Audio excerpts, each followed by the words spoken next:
Good morning, Jason here, Birchfield Family Farm, Oxford, Ohio. Beautiful morning here on the farm.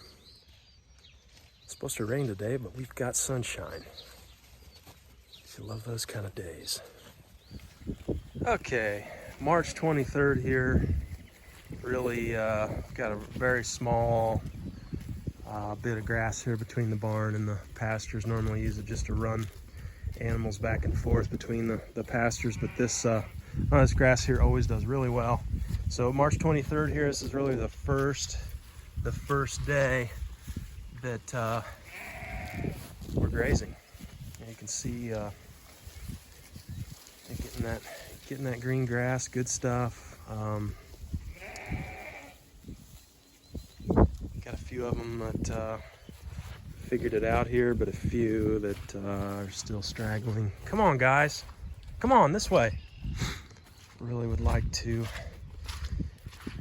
especially with these pregnant ewes here, get them on just a little bit of grass will help them tremendously.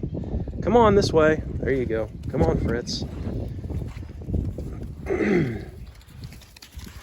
Not just that though, we pretty dry in this little area. That'll help too. Come on, Sonny. Yeah, they are loving it. You can see Mrs. B's asparagus patch there. Did that underneath the gutterless barn roof there so that the water drips down. That's worked out great. She composted that I guess it was yesterday, day before. Put that compost down, from the pile over here. So we'll be eating some delicious asparagus. Come on, you guys, this way. This way, come on. Come on, down here. Ah, good grief. We had rain again yesterday, tons of it.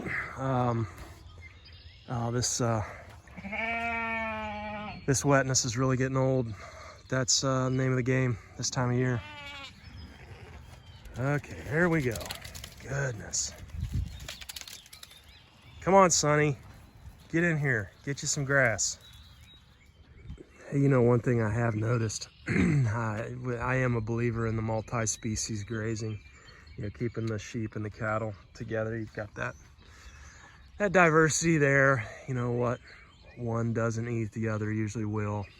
And that's good in that regard. But this time of year, especially going through the winter, I noticed, the cattle obviously are a lot bigger. They're gonna get what they want to eat first, and they're gonna lower horns, they're gonna lower heads, they're gonna do what they got to do to get in there and get what they want to eat. And these guys, the sheep, look at them reaching through the fence. These guys are gonna get whatever's kind of left, which, two observations there. I really try and put out quite a bit of hay, but also I noticed I really have to spread it around. If I just bring it out and just pile it, then the sheep are never gonna eat. And that's a problem. That's a problem with these ewes, especially being pregnant right now. Fourth month here of pregnancy, so it takes more work, but you gotta spread that hay around so everybody has access to it. Multiple piles in different places. That gets old. Right now I'm done with hay. This is exciting here to be having them on a little bit of grass. Other thing with grass too, this time of year, especially, heading in a few more weeks out, is you will get some scouring. It's just always the way it goes. It's just that fresh green grass. They're not always used to it. So putting out a little bit of hay too with that green grass, and the cattle will do the same thing.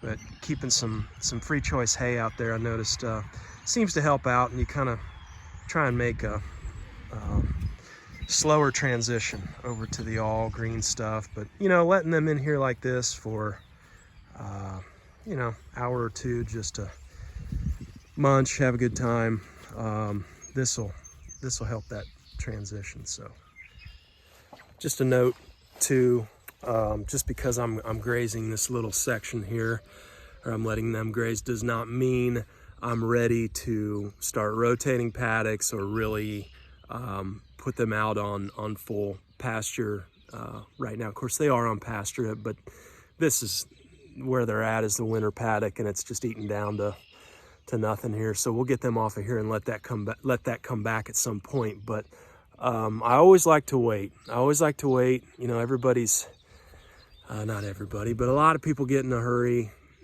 just to get them out right, and they see, you know, this green grass, and I know this could be taken the wrong way here, putting them out on this this little bit of grass here. So I wanted to speak to that. But you know, I try and wait until you can look out and you see waves. When you can see waves in the grass, typically I know we're about ready to start our rotation.